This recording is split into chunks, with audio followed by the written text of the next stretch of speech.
और आज हम उन्हीं में से एक के बारे में बात करने वाले हैं, सारेवा। इसे सबसे शक्तिशाली ब्लड प्यूरिफायर्स यानी रक्त शोधकों में से एक माना जाता है। तो चलिए इसके रहस्यों को समझते हैं। अच्छा, एक सवाल। आयुर्वेद में वो कौन सी एक जड़ी बूटी होगी जिसे खून साफ करने और शरीर को ठंडक देने के लिए सबसे ज्यादा सम्मान दिया जाता है?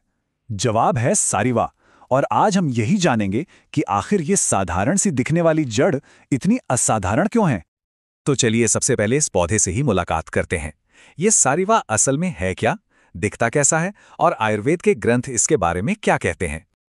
विज्ञान की दुनिया में सारिवा को हेमेदिस्मस इंडिकस के नाम से जाना जाता है। ये एस्क्लेपियादेसी फैमिली का एक पौधा है और बारहमासी है, मतलब हर साल उगता है, जो इसकी मजबूती को भी दिखाता है।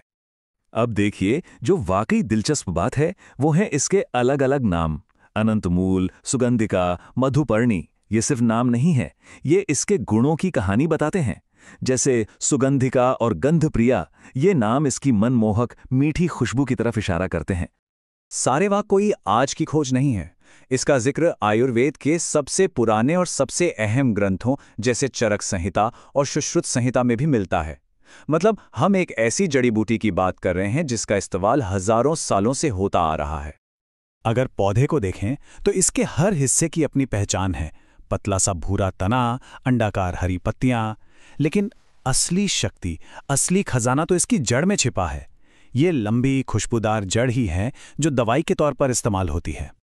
एक और दिलचस्प बात यह है कि ग्रंथों में सारिवा की दो किस्मों का जिक्र है। पहली है श्वेत सारिवा, जो अपनी ठंडक और खून साफ करने की ताकत के लिए मशहूर है, और दूसरी है कृष्ण सारिवा, जो वात और कफ को बैलेंस करती है और शरीर को ताकत देती है।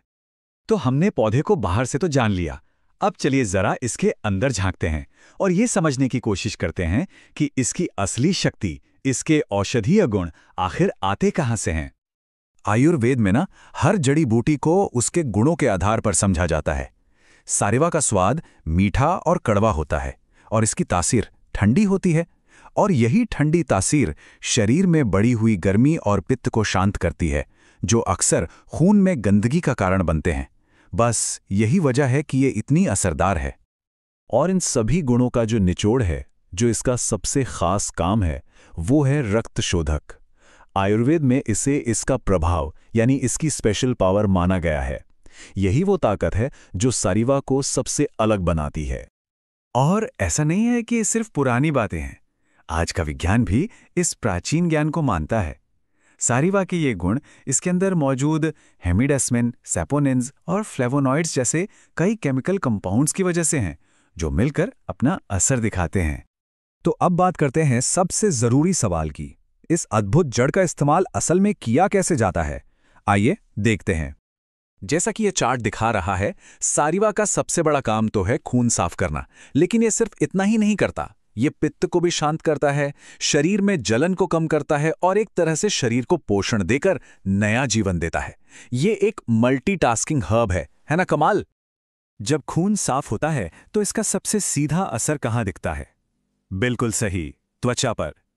इसीलिए फोड़े, फुंसी, खुजली और त्वचा से जुड़ी दूसरी बीमारियों में ये बहुत असरदार है। साथ ही अपनी ठंडी तासीर की वजह से ये एसिडिटी, बुखार और जलन में भी काफी राहत देता है। अगर इसके इस्तेमाल की बात करें तो पाउडर यानी चूर्ण के रूप में इसकी आम डोज दिन में 3 से 6 ग्राम होती है।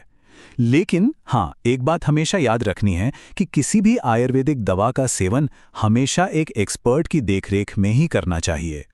सारिवा आपको अकेले चूर्ण के रूप में भी मिल जाएगी, लेकिन ये कई जाने मानी आयुर्वेदिक दवाओं का एक मुख्य हिस्सा भी है। सारिवा द्यासव और मंजिष्ठादि क्वाथ जैसी दवाइयाँ इसकी ताकत का ही इस्तेमाल करती हैं, और ये एक लाइन इसके महत्व को पूरी तरह से साफ कर देती है। आयुर्वेदिक ग्रंथों में साफ साफ कहा गया है कि जब खून साफ करने वाली जड़ी बूटियों की बात आती है तो सारिवा उनमें सबसे बेहतरीन है। और हाँ, एक खास बात याद रखने वाली है, इसकी जो ठंडी तासीर है वो इसे गर्मियों के लिए एक बेहतरीन औषधि बनाती है। जब मौसम में गर्मी बढ़े तो सारिवा शरीर की बढ़ी हुई गर्मी और पित्त को शांत करने में बहुत मदद कर सकती है। और आखिर में ये सवाल हम सब के लिए है, सारिवा जैसे पौधों का ये हजारों साल पुराना ज्ञान आज की हमारी मॉडर्न लाइफस्टाइल को बेहतर बनाने में कैसे मदद कर सकता है?